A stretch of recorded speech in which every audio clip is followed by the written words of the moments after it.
আসসালামু আলাইকুম। শিমুল Memorial north school and কলেজের সকল শিক্ষার্থীদের শুভেচ্ছা ও স্বাগতম। আজকে দশম শ্রেণীর বাংলাদেশের ইতিহাস ও বিশ্ব সভ্যতা ক্লাসে আমি তোমাদের সাথে আছি জেসমিন খাতুন জেসি। বাংলাদেশের ইতিহাস ও বিশ্ব সভ্যতা। আচ্ছা, প্রথমেই দুটো চিত্র লক্ষ্য করবে। যে চিত্র দুটো দেখে কি বোঝা যাচ্ছে যে আজকে আসলে কোন টপিকের উপরে আলোচনা হবে। এখানে একটা যে চিত্রটা দেওয়া আছে সেটা হচ্ছে নির্বাচনের, এবং পরবর্তীতে যেটা দেওয়া আছে সেটাও যে অতীতের কোন এক নির্বাচন এবং তার পূর্ববর্তী পরবর্তী উল্লাস এবং নির্বাচনের প্রেক্ষাপট। তাহলে এখানে এই চিত্রটা থেকে কি তোমরা কিছু বুঝতে পারছো যে আজকে কোন টপিকটা নিয়ে আমি আলোচনা করবো? হ্যাঁ, আসলে এটা নির্বাচন সংক্রান্ত চ্যাপ্টার রয়েছে, 70-এর নির্বাচন এবং মুক্তিযুদ্ধ।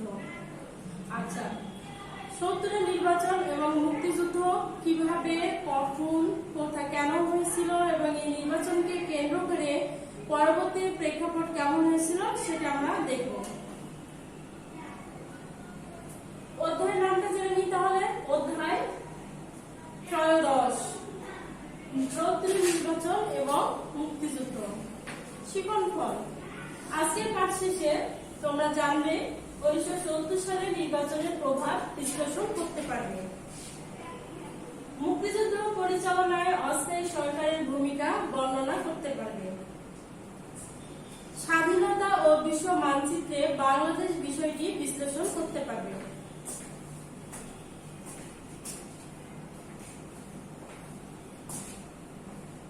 আলোচ্য বিষয় 1970 সালের নির্বাচন এবং পরবর্তী ঘটনাপ্রবাহ, আইনগত কাঠামো, আদেশ, নির্বাচন ব্যবস্থাপনা ও ফলাফল, নির্বাচনের গুরুত্ব,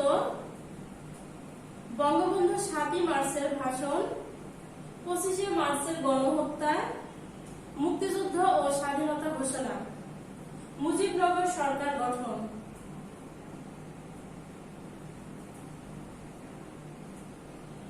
1970 সালের নির্বাচন ও পরবর্তী ঘটনা প্রবাহ। বাংলাদেশের স্বাধীনতা আন্দোলনের ইতিহাসে 1970 সালের নির্বাচনের অত্যন্ত গুরুত্বপূর্ণ একটা অধ্যায় ছিল। পাকিস্তানের সামরিক শাসক যখন বঙ্গবন্ধু শেখ মুজিবুর রহমান সহ পূর্ব পাকিস্তানের নেতৃবৃন্দের ওপর একের পর এক নিপীড়নমূলক অত্যাচার এবং নির্যাতন চালাতো, ঠিক সে সময় এদেশের জনগণ তাদের বিরুদ্ধে রুখে দাঁড়ায়, যার পরিণত ছিল 1969 সালের গণঅভ্যুত্থান। এই 1970 সালের গণঅভ্যুত্থানের হাত ধরে 25 মার্চ আইয়ুব খান দেশ ত্যাগ করেন এবং পরবর্তীতে তার উত্তরসূরি হয় জেনারেল ইয়াহিয়া খান। 25 মার্চ আইয়ুব খান দেশ ত্যাগ করার পর ইয়াহিয়া খান ক্ষমতায় এসে গণতন্ত্র ফিরিয়ে দেওয়ার জন্য আশ্বাস দেন। অর্থাৎ ইয়াহিয়া খানের বা পূর্ব পাকিস্তানের জনগণের কাছে প্রতিশ্রুতি ছিল যে এদেশের গণতন্ত্র সে ফিরিয়ে দেবে, এবং এই গণতন্ত্র ফিরিয়ে দিতে হলে অত্র অঞ্চলে নির্বাচন ব্যবস্থা করতে হবে, এবং সেই নির্বাচনটাই ছিল 1970 সালের নির্বাচন। এবং এই নির্বাচনটা মাধ্যমে আওয়ামী লীগ অর্থাৎ নির্বাচিত প্রতিনিধিদের হাতে ক্ষমতা হস্তান্তর করার প্রয়াস ছিল। এবং 70 সালের নির্বাচনে আওয়ামী লীগ বিপুল ভোটে জয়লাভ করলেও পাকিস্তানের শাসক গোষ্ঠী নির্বাচনী প্রতিনিধিদের হাতে ক্ষমতা হস্তান্তর না করে গড়িমসি করতে থাকে।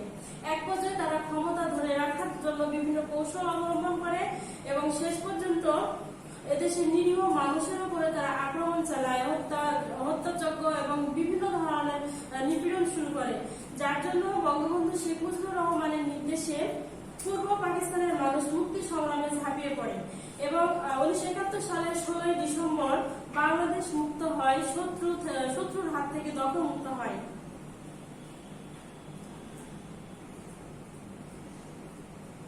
আচ্ছা, ইয়াহিয়া খান ক্ষমতায় এসে 1970 সালের 26 মার্চ এক বেতার ভাষণে নির্বাচন এবং নির্বাচিত প্রতিনিধিদের হাতে ক্ষমতা ছেড়ে দেওয়ার প্রতিশ্রুতি দেন, এবং এই যে তিনি নির্বাচনের মাধ্যমে যে প্রতিনিধিদের হাতে ক্ষমতা ছেড়ে দেওয়ার জন্য প্রতিশ্রুতি দিলেন, তারই ধারাবাহিকতায় 1 জানুয়ারি থেকে সর্বপ্রকার বিধিনিষেধ এবং রাজনৈতিক তৎপরতা শুরু হয়।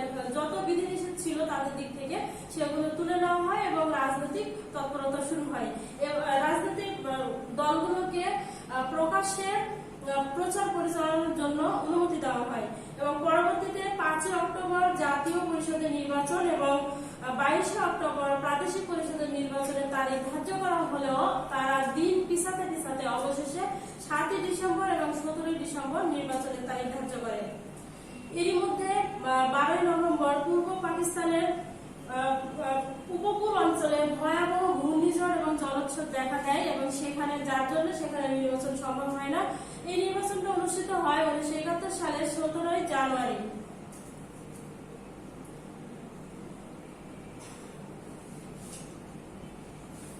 আইনগত কাঠামো আদেশ। ইয়াহিয়া খান 1970 সালের 28 মার্চ জাতির উদ্দেশ্যে ভাষণ দেন এবং তিনি এই ভাষণে নির্বাচন সংক্রান্ত আইনগত কাঠামো প্রকাশ করেন। তিনি সেখানে মূলত জাতীয় এবং প্রাদেশিক পরিষদের পরিষদের সদস্য সংখ্যা কত হবে, নির্বাচনের ভোটদানের প্রক্রিয়া কেমন হবে এবং কতদিনের মধ্যে নির্বাচন অনুষ্ঠিত হবে, কিভাবে এই পরিষদ সংবিধান রচনা করবে, পাকিস্তানের 2 অংশের মধ্যে সমন্বয় সাধনের জন্য বিশেষ কিছু দিক তিনি তুলে ধরেন। এই দিকগুলো ছিল এরকম যে পশ্চিম পাকিস্তানের একটা ইউনিট ভেঙে দেওয়া হবে, প্রদেশগুলোকে পুনঃ প্রতিষ্ঠা করা হবে এবং 13 জন মহিলা প্রতিনিধিদের নিয়ে 113 জন আসনে জাতীয় পরিষদের নির্বাচন অনুষ্ঠিত হবে। নির্বাচনে এক ব্যক্তির এক ভোট প্রক্রিয়া থাকবে এবং 2 অংশের মধ্যে আইন ও অর্থনৈতিক বিষয়গুলোর দায়িত্ব এবং ক্ষমতা নির্বাচিত প্রতিনিধিদের হাতে থাকবে। ভোটার তালিকা 70 সালের জুন মাসের মধ্যে প্রস্তুত করতে হবে।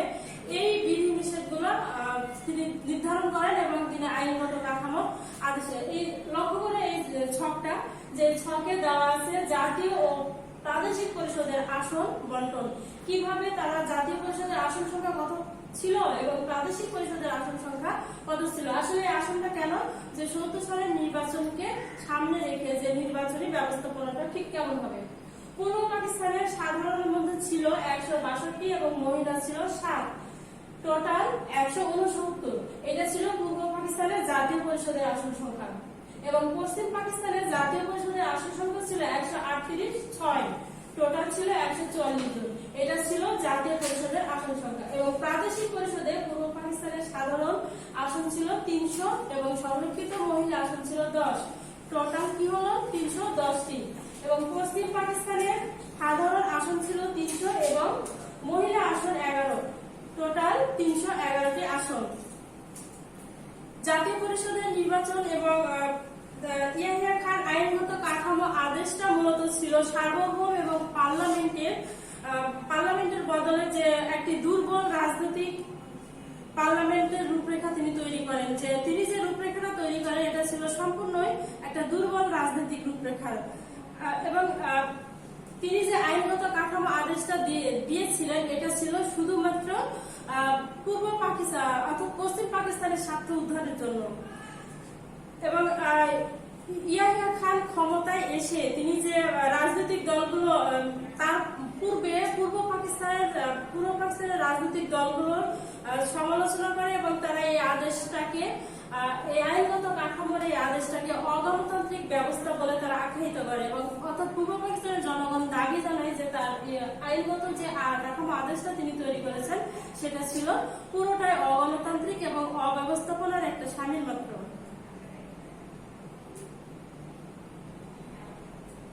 আচ্ছা, এখানে একটা চিত্র লক্ষ্য করো যে কি আছে, একটা হাতের মধ্যে সবুজ এবং লাল অর্থাৎ জাতীয় পতাকার প্রতীক, সবুজের বুকে লাল এই প্রতীকটা আমাদের জাতীয় পতাকার প্রতীক। এখানে মুষ্টিবদ্ধ হাতের অর্থাৎ যে বাঙালি জাতি কিভাবে এই দেশকে স্বাধীনতাকে অর্জন করেছিল তা এই নির্বাচনকে কেন্দ্র করে অর্থাৎ 34 সালের নির্বাচনের গুরুত্বটাকে বোঝাচ্ছে। এখানে পাশে যে ছবিটা দেখা যাচ্ছে সেখানে বঙ্গবন্ধু বিজয় উল্লাস একটা ছবি দেখা যাচ্ছে, তার মানে এটা প্রকাশ করছে যে 70 সালের নির্বাচনে বঙ্গবন্ধু অর্থাৎ আওয়ামী লীগ নিরঙ্কুশ সংখ্যাগরিষ্ঠতা অর্জন করেছিল। নির্বাচন ব্যবস্থাপনা ও ফলাফল।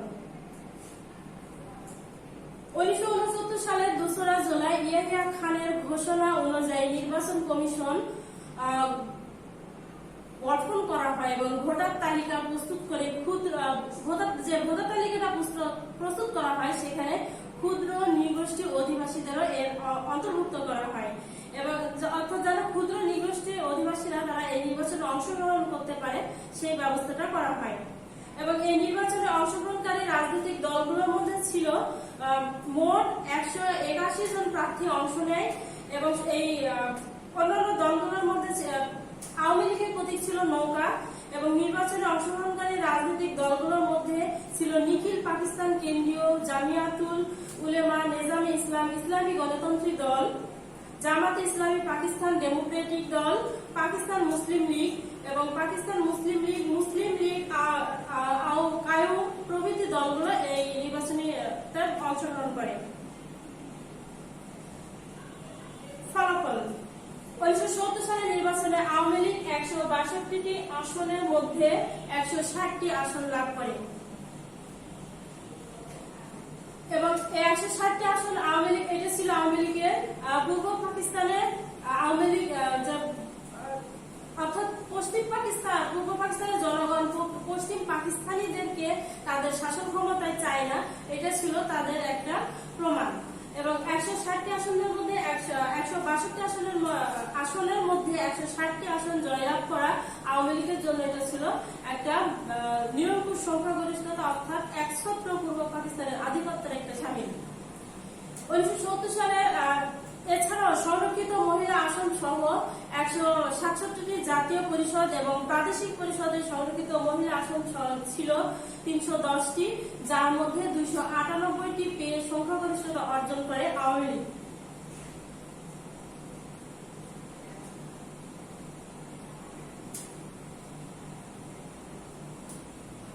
বঙ্গবন্ধু 7 মার্চের ভাষণ।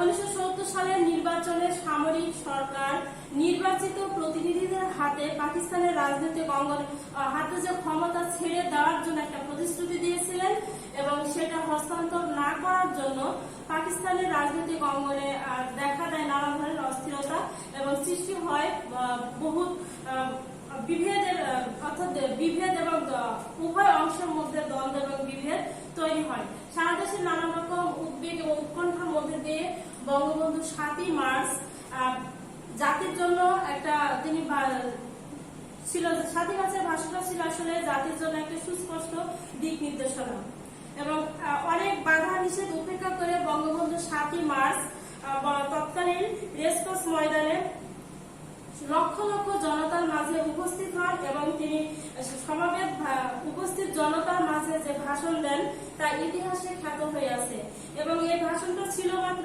25শে মার্চের জাতীয় পরিষদের অধিবেশনের যে যোগদানের জন্য বঙ্গবন্ধু 4টি দাবি তার এই ভাষণের মধ্যে উত্থাপন করেন। অর্থাৎ 25শে মার্চ জাতীয় পরিষদের অধিবেশনে যোগদান করার জন্য ইয়াহিয়া খান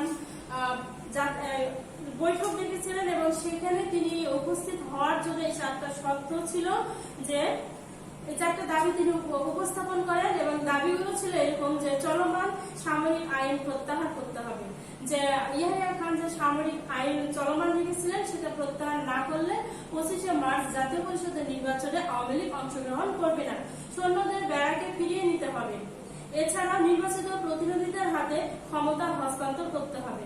70 সালের নির্বাচনে নির্বাচিত প্রতিনিধিদের হাতে ক্ষমতা হস্তান্তর না করে ইয়াহিয়া খান যে টালবাহানা করতে থাকে তার জন্য এই 4টা দাবি ছিল তার দৃঢ় প্রত্যয়। এর বাইরে আরো বেশ কিছু দাবি তিনি উত্থাপন করেন এবং তিনি বাংলাদেশের সকল অফিস, আদালত এবং শিক্ষা প্রতিষ্ঠান অনির্দিষ্টকালের জন্য বন্ধ ঘোষণা করেন।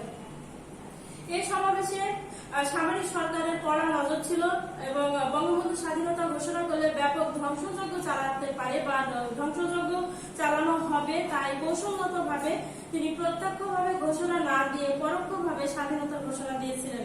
ঘোষণায় তিনি বলেন, বঙ্গবন্ধু 7 মার্চের ভাষণটা তোমরা ভালোভাবে মুখস্থ করবে এবং প্রত্যেকটা কথা মনোযোগের সহিত মনে রাখবে। তোমাদের সামনে যদি অবশ্যই বইটা খুলে রেখেছে এবং বইটাতে অবশ্যই দেখবা যে ভাষণের কথাগুলো ঠিক কেমন ছিল।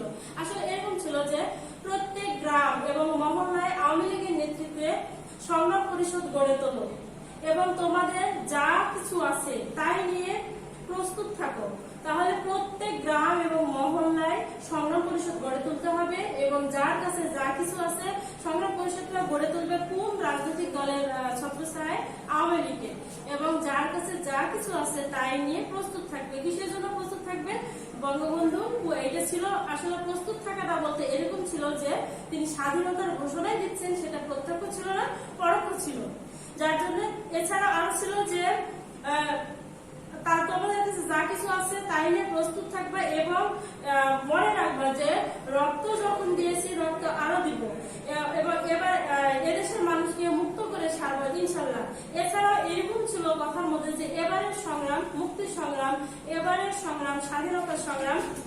তিনি মুক্তি সংগ্রামের জন্য সকলকে প্রস্তুত থাকতে বলেন এবং প্রস্তুত হওয়ার আদেশ দেন এবং দেশকে শত্রুমুক্ত করতে সর্বোচ্চ ত্যাগ স্বীকার করার আহ্বান জানান। অর্থাৎ এই ভাষণের মধ্যে স্পষ্ট প্রমাণ হয়েছে তিনি এটা স্বাধীনতার ঘোষণা দিয়েছিলেন, কিন্তু প্রত্যক্ষ ঘোষণার মাধ্যমে যে পাকিস্তানি শাসক গোষ্ঠীর হাত থেকে ধ্বংসযজ্ঞ হাত থেকে বাঁচানোর জন্য তিনি এটা পরোক্ষভাবে কথাটা উল্লেখ করেছিলেন।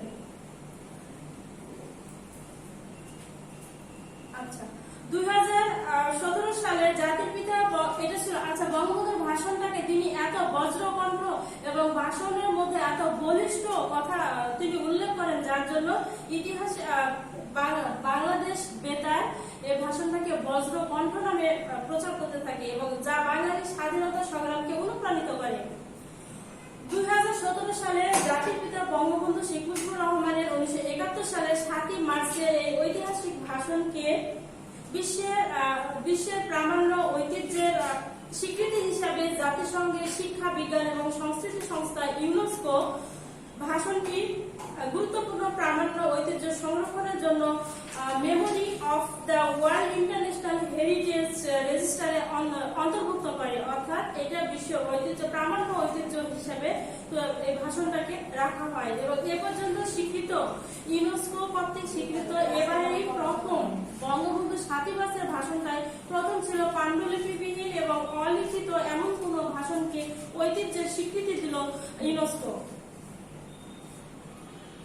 অসহযোগ আন্দোলনের চূড়ান্ত পর্যায়ে বঙ্গবন্ধু 7ই মার্চের ভাষণের পরদিন থেকে সারা দেশে ব্যাপক আন্দোলন শুরু হয়ে যায়।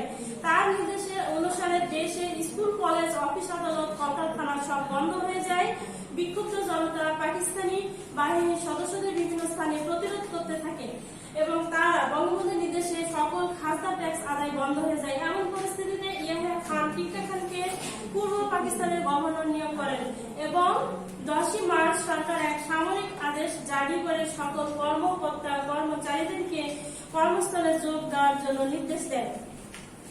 কিন্তু এই সরকারি আদেশ অমান্য করেও পূর্ব পাকিস্তানের সর্বস্তরের জনগণ অসহযোগ আন্দোলন অব্যাহত রাখে এবং 13ই মার্চ সরকার পুনরায় সামরিক আইন জারি করে। 14 মার্চ পশ্চিম পাকিস্তানের নেতা জুলফিকার আলী ভুট্টো একটি অবাস্তব প্রস্তাব উত্থাপন করেন। তার প্রস্তাবটা এরকম ছিল যে পূর্ব পশ্চিম পাকিস্তানের সংখ্যাগরিষ্ঠ দলের হাতে ক্ষমতা ছেড়ে দেওয়ার ফর্মুলা দেন এবং এটা ছিল তার আরেকটা তালবাহানা মাত্র।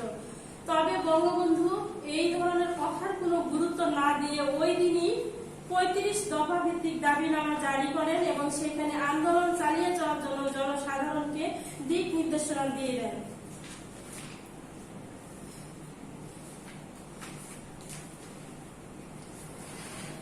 বঙ্গবন্ধুর আদেশের পর সেনাবাহিনী আদেশ জারি করার পর থেকে শুধু সেনাবাহিনী ছাড়া সর্বত্র ছিল আওয়ামী লীগের নিয়ন্ত্রণ প্রতিষ্ঠিত হয়।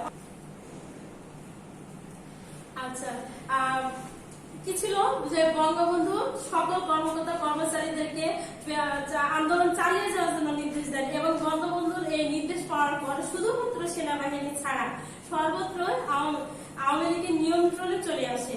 এই অবস্থায় এই ধরনের পরিস্থিতির গভীরতাটা উপলব্ধি করলেন কে? ইয়াহিয়া খান এবং তিনি 15ই মার্চ ঢাকা সফরে আসেন এবং এসে বঙ্গবন্ধুর সাথে রাজনৈতিক সমস্যা নিয়ে আলোচনা করার জন্য একটা প্রস্তাব দেন।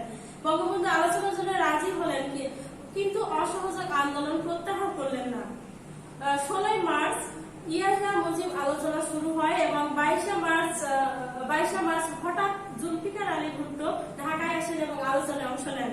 এর মধ্যে 19 মার্চ পাকিস্তানি সৈন্যরা জয়দেবপুরে নিরীহ বাঙালির উপর আক্রমণ চালায়। 23 মার্চ পাকিস্তানের প্রজাতন্ত্র দিবস। এই দিবসে পূর্ব পাকিস্তানের ঘরে ঘরে পাকিস্তানের পতাকা নামিয়ে ফেলা হয় এবং বাংলাদেশের পতাকা উত্তোলন করা হয়।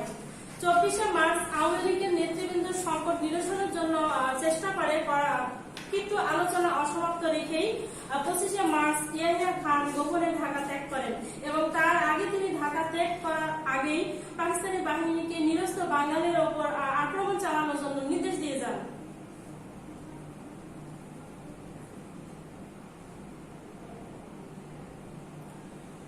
আচ্ছা, এখানে একটা ছবি দেখতে পাচ্ছেন। এই ছবিতে কি যে পাকিস্তানের সৈন্যরা একটা নিরীহ বাঙালিকে টেনে হিঁচড়ে নিয়ে যাচ্ছে। তার মানে এটা ছিল আসলে যে তাদের হত্যাকাণ্ডের একটা চিত্র। অর্থাৎ শুরু হয় 25 মার্চের গণহত্যা। 25 মার্চ গণহত্যা ইতিহাসে ছিল একটা জঘন্যতম হত্যাকাণ্ড এবং ইতিহাসে এটাকে বলা হয় কালো রাত্রি। কিভাবে 25 মার্চ 1971 সালের 25 মার্চ মধ্যরাতে বাঙালি তথা পৃথিবীর ইতিহাসে কলঙ্কজনক অধ্যায়ের সূচনা হয়, যা কালো রাত্রি নামে পরিচিত। সে সময় পাকিস্তানি বাহিনী পূর্ব পাকিস্তানের নিরীহ জনগণের ওপর এবং অর্থাৎ স্বাধীনতাকামী পূর্ব পাকিস্তানি জনগণের ওপর হামলা চালায় এবং নির্বিচারে হত্যাযজ্ঞ করে। পাকিস্তান তাদের এই অভিযানের নাম দেয় অপারেশন সার্চ লাইট। এখানে ইম্পর্টেন্ট দুটো কোশ্চেন যে কালো রাত্রি কি এবং কালো রাত্রি কখন সংঘটিত হয়? 25 মার্চ 1971 সাল। আর অপারেশন সার্চ লাইট কি?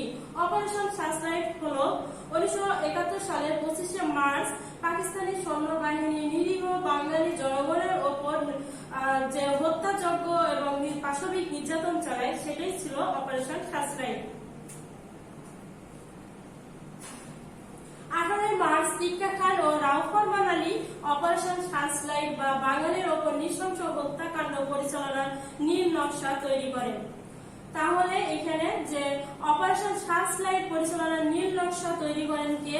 রাউফ ফরমান আলী এবং টিক্কা খান। 19 মার্চ থেকে পূর্ব পাকিস্তানের ইস্ট বেঙ্গল রেজিমেন্টের বাঙালি সৈন্যদেরকে নিরস্ত্রীকরণ শুরু হয়। অর্থাৎ তারা যে পূর্ব পরিকল্পনা মুজিব ইয়াহিয়া আলোচনা অসমাপ্ত রেখে ইয়াহিয়া খান গোপনে ঢাকা ত্যাগ করেন এবং তাদের পূর্ব পরিকল্পনা অর্থাৎ তাদের সম্পূর্ণ পরিকল্পনাটা দায়িত্ব অর্থাৎ ঢাকা শহরকে জনশূন্য করার জন্য পোড়ামাটি নির্দেশ তারা চালু করেন এবং জনশূন্য করার জন্য দায়িত্ব দিয়ে যান টিক্কা খান এবং রাউফ ফরমান আলীকে। তারা তাদের পরিকল্পনা অনুযায়ী এই অপারেশন সার্চ লাইট পরিচালনা করে এবং হচ্ছে যে 19 মার্চ তারা পাকিস্তানি সৈন্যবাহিনীতে যে বাঙালি ইস্ট বেঙ্গল রেজিমেন্টের সৈন্যরা নিয়োজিত ছিলেন তাদেরকে নিরস্ত্রীকরণ শুরু করা হয়। 20 মার্চ সরকার অস্ত্র জমা দেওয়ার আদেশ জারি করে, তারা 20 তারিখে তাদের অস্ত্রটা সরকারের কাছে জমা দেবে। 24 মার্চ চট্টগ্রাম বন্দরে এমভি সোয়াব জাহাজ থেকে অস্ত্র ও রসদ খালাস শুরু হয় এবং ওই সময় প্রতিদিনই প্রায় 6টি থেকে 17টি পর্যন্ত পিআইএ ফ্লাইট এবং বোয়িং 707 বিমান ও সৈন্য সহ ঢাকায় আসে এবং অসংখ্য সৈন্য অস্ত্র বোঝাই করে আসা জাহাজগুলো চট্টগ্রাম বন্দরে অপেক্ষা করতে থাকে। সব প্রস্তুতি শেষে 25 মার্চ গণহত্যার জন্য তারা বেছে নেয় মেজর জেনারেল রাউফ ফরমান আলীকে ঢাকা শহরের মূল দায়িত্ব দেওয়া হয়। তাহলে এখানে একটা কোশ্চেন যে ঢাকা শহরের মূল অপারেশন সার্চ লাইট পরিচালনা করার জন্য ঢাকা শহরের দায়িত্ব কে পালন করেন? তাহলে কি হবে? মেজর জেনারেল রাউফ ফরমান আলী। এবং পরবর্তী যে ঢাকা শহরের মূল সেদিন ঢাকা বিশ্ববিদ্যালয়ের হলগুলোতে আক্রমণ শুরু হয় গভীর রাতে এবং যে আক্রমণ শুরু হয় জহুরুল হক হল, জগন্নাথ হল, রোকেয়া হল, এছাড়া রাজারবাগ পুলিশ লাইন, ইপিআর সদর দপ্তর এবং ইন্দিরা রোড, মিরপুর, মোহাম্মদপুর এবং ঢাকা বিমানবন্দরের অভ্যন্তরে রায়ের বাজার, গণকটুলি সহ ধানমন্ডি, কলাবাগান প্রভৃতি স্থানে তারা একযোগে অপারেশন পরিচালনা শুরু করে। দেশের অন্যান্য জায়গায় পাকিস্তানি সৈন্যবাহিনীর গণহত্যা শুরু হয় মুক্তিযুদ্ধ ও স্বাধীনতা ঘোষণা। গ্রেপ্তার হওয়ার পূর্ব মুহূর্তে 26শে মার্চ প্রথম প্রহরে বঙ্গবন্ধু শেখ মুজিবুর রহমান বাংলাদেশের স্বাধীনতার ঘোষণা দেন, যার জন্য 26শে মার্চ আমাদের স্বাধীনতা দিবস। এবং বঙ্গবন্ধু যে ঘোষণাটি শোনা মাত্রই চট্টগ্রাম সহ সারা দেশে বিভিন্ন জেলায় প্রতিরোধ গড়ে উঠে শুরু হয় পাকিস্তানি সেনাদের সঙ্গে বাঙালি পুলিশ, আনসার এবং সাধারণ মানুষের এক অসম লড়াই। বাংলাদেশের ইতিহাসে মহান মুক্তিযুদ্ধ নামে পরিচিত ছিল এই লড়াইটা। ঘোষণাটা ছিল ইংরেজিতে, যাতে বিশ্ববাসী ঘোষণাটা শুনে বুঝতে পারে যে বাংলাদেশের স্বাধীনতার ঘোষণা করা হয়েছে। এবং ঘোষণাটা বাংলায় অনুবাদ করা হয়েছে এবং এই ঘোষণাটা ছিল এরকম যে ইহাই হয়তো আমার শেষ বার্তা, আজ হতে বাংলাদেশ স্বাধীন। আমি বাংলাদেশের জনগণকে আহ্বান জানাইতেছি যে যে যেখানে আছো, যাহার যা কিছু আছে তাই নিয়ে রুখে দাঁড়াও, সর্বশক্তি দিয়ে হানাদার বাহিনীকে প্রতিরোধ করো, পাকিস্তানি দখলদার বাহিনীর শেষ সৈন্য সংখ্যাটিকে বাংলার মাটি হতে বিতাড়িত না হওয়া পর্যন্ত এবং চূড়ান্ত বিজয় অর্জন না হওয়া পর্যন্ত লড়াই চালিয়ে যাও।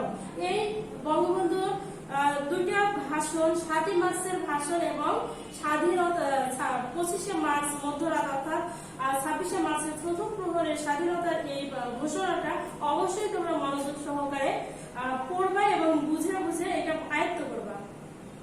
স্বাধীনতার এই ঘোষণাটা বাংলাদেশের সকল স্তরের অর্থাৎ তদানীন্তন ইপিআর, ট্রান্সমিটার এবং টেলিগ্রাম এবং টেলিপ্রিন্টারের মাধ্যমে প্রচার করা হয়। বঙ্গবন্ধু স্বাধীনতার ঘোষণা 26শে মার্চ দুপুরে চট্টগ্রামের আওয়ামী লীগ নেতা এম এ হান্নান এবং চট্টগ্রামের বেতার থেকে একবার এবং সন্ধ্যায় কালুরঘাট বেতার থেকে দ্বিতীয়বার প্রচার করা হয়। বঙ্গবন্ধু শেখ মুজিবুর রহমানের স্বাধীনতার ঘোষণা এবং তার প্রতি বাঙালির সামরিক, আধা সামরিক, বেসামরিক বাহিনীর সমর্থন এবং অংশগ্রহণের মাধ্যমে স্বাধীনতাকামী জনগণ উজ্জীবিত হয়। এই ঘোষণাটা শোনা মাত্রই 27শে মার্চ উত্তর বেতার কেন্দ্র থেকে মেজর জিয়াউর রহমান পুনরায় বঙ্গবন্ধুর পক্ষে স্বাধীনতা ঘোষণাটি পাঠ করেন। মুজিবনগর সরকার গঠন 1971 সালের 25শে মার্চ পাকিস্তানি সামরিক বাহিনী কর্তৃক গণহত্যা শুরু হলে প্রাথমিকভাবে যে পূর্ব প্রস্তুতি ছিল সাংগঠনিক তৎপরতা ছাড়াই পূর্ব পাকিস্তানের মানুষ তাদের বিরুদ্ধে প্রতিরোধ গড়ে তোলে। মুক্তিযুদ্ধ সুষ্ঠুভাবে পরিচালনায় এবং দেশে বিদেশে সমর্থন আদায় করার জন্য 1971 সালের 10 এপ্রিল বাংলাদেশের প্রথম সরকার এই মুজিবনগর সরকার গঠন করা হয়। এই সরকার শপথ গ্রহণ করে 17 এপ্রিল এবং এই মুজিবনগর সরকার গঠন করা হয় মেহেরপুর জেলার বৌদ্ধনাথ তলায় আম্রকাননে। এবং শপথ অনুষ্ঠানে বিপুল সংখ্যক দেশি বিদেশি সাংবাদিক সহ গণমাধ্যম ব্যক্তি উপস্থিত ছিলেন। এই মুজিবনগর সরকার ছিল প্রথম বাংলাদেশের সার্থক সরকার এবং গণতান্ত্রিক সরকার। এই সরকারের প্রধানমন্ত্রী ছিলেন বঙ্গবন্ধু শেখ মুজিবুর প্রধান ছিলেন অর্থাৎ মুজিবনগর সরকারের প্রধান ছিলেন বঙ্গবন্ধু শেখ মুজিবুর রহমান। এবং শিক্ষার্থীবৃন্দ কি বলছিলেন তাহলে যে মুজিবনগর সরকারের প্রধান কে ছিলেন? বঙ্গবন্ধু শেখ মুজিবুর রহমান। এবং বঙ্গবন্ধু শেখ মুজিবুর রহমানের প্রতি সম্মান প্রদর্শন পূর্বক অর্থাৎ তার নাম অনুসারে তৎকালীন বৌদ্ধনাথ তলার নামকরণ করা হয় মুজিবনগর। এবং এই মুজিবনগরের যে সরকার গঠন করা হয় তার নামকরণ করা হয় মুজিবনগর সরকার। এই মুজিবনগর সরকার গঠন করা মাত্র 2 ঘন্টার মধ্যে পাকিস্তানি বাহিনী মুজিবনগর সরকার বোমাবর্ষণ করে এবং মেহেরপুর দখল করে নেয়। অর্থাৎ মুজিবনগর সরকার গঠন করার মাত্র 2 ঘন্টা অতিক্রান্ত হতে না হতে পাকিস্তানি বাহিনী এই বৌদ্ধনাথ তলায় বোমাবর্ষণ করে এবং মেহেরপুরটা দখল করে নেয়। এবং যখন তারা মেহেরপুর দখল করে নেয় তখন মুজিবনগর সরকার সদর দপ্তরটা কলকাতার 8 নং থিয়েটার রোডে স্থানান্তর করা হয়। মুজিবনগর সরকার গঠন অর্থাৎ মুজিবনগর সরকারের গঠন প্রক্রিয়াটা কেমন ছিল তা অবশ্যই তোমরা এখানে একটা ছক দেখতে পাচ্ছ এবং এটা ভালোভাবে মুখস্থ রাখবে যে মুজিবনগর সরকারের গঠন প্রক্রিয়াটা আসলে এটা ভালোভাবে মুখস্থ করতে হবে। মুজিবনগর সরকারের রাষ্ট্রপতি অর্থাৎ এই সরকার প্রধান ছিলেন বঙ্গবন্ধু শেখ মুজিবুর রহমান এবং যে সরকার গঠন করা হয় সেটার রাষ্ট্রপতি ছিলেন বঙ্গবন্ধু শেখ মুজিবুর রহমান। উপরাষ্ট্রপতি সৈয়দ নজরুল ইসলাম এবং প্রধানমন্ত্রী ছিলেন তাজউদ্দিন আহমদ। স্বরাষ্ট্র, ত্রাণ ও পুনর্বাসন মন্ত্রী ছিলেন অর্থমন্ত্রী ছিলেন ক্যাপ্টেন এম মনসুর আলী। স্বরাষ্ট্র ত্রাণ পুনর্বাসন। কৃষিমন্ত্রী ছিলেন AHM কামারুজ্জামান। পররাষ্ট্র আইন ও সংসদ বিষয়ক মন্ত্রী ছিলেন খন্দকার মোস্তাক আহমেদ। প্রধান সেনাপতি ছিলেন colonel MAG Osmani. Chief of staff lieutenant general colonel Abdur Rab. Deputy chief of staff group captain AK Khandakar. অর্থাৎ মুজিবনগর সরকার যে সরকারটা গঠন করা হয় সেই সরকার কাঠামোটা ছিল ঠিক এইরকম।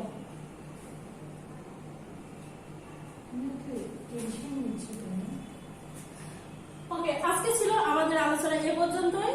এবার একটু আমরা ঘুরে দেখবো যে আসলে যেগুলো পড়লাম সেগুলো আয়ত্ত তোমরা নিতে পারলে কিনা, ভালোভাবে একটু চেষ্টা করো যে ঠিকঠাক মতো উত্তরগুলো দেওয়া যায় কিনা। মুজিবনগর সরকারের প্রধানমন্ত্রীর নাম কি ছিল? মুজিবনগর সরকারের প্রধানমন্ত্রীর নাম ছিল তাজউদ্দিন আহমেদ। কালো রাত্রি কি? 25শে মার্চ রাতে 1971 সালে পাকিস্তানি বাহিনী যে নিরীহ বাঙালির উপরে যে নৃশংস হত্যাকাণ্ড চালায় সেটাই ছিল ইতিহাসে কালো রাত্রি। বাংলাদেশ অস্থায়ী সরকার কোথায় শপথ গ্রহণ করে? মেহেরপুর জেলার বৈদ্যনাথ তলায়। 1970 সালের নির্বাচনে আওয়ামী লীগ কতটি আসন লাভ করে? আওয়ামী লীগ 77টি আসন লাভ করে। MV সোয়াদ কি? MV সোয়াদ একটি পাকিস্তানি জাহাজ, অর্থাৎ পাকিস্তানি অস্ত্র গোলা বারুদ সহ যে পূর্ব পাকিস্তানের যুদ্ধের জন্য নির্ধারিত জাহাজ। আচ্ছা, পরবর্তীতে আজকে ছিল এ পর্যন্তই এবং পরবর্তীতে রিভিশন টপলেস 2 নেওয়া হবে। আগামী পড়া ত্রয়োদশ অধ্যায় এবং এই অধ্যায়ের অবশিষ্ট অংশটুকু অবশ্যই ভালোভাবে সবাই চর্চা করবে। বাড়িতে অবশ্যই অধ্যায়টা ভালোভাবে সবাই পড়বা এবং ততক্ষণ পর্যন্ত সবাই ভালো থাকবা, সুস্থ থাকবা। দেখা হবে পরবর্তীতে। সবাইকে অসংখ্য ধন্যবাদ।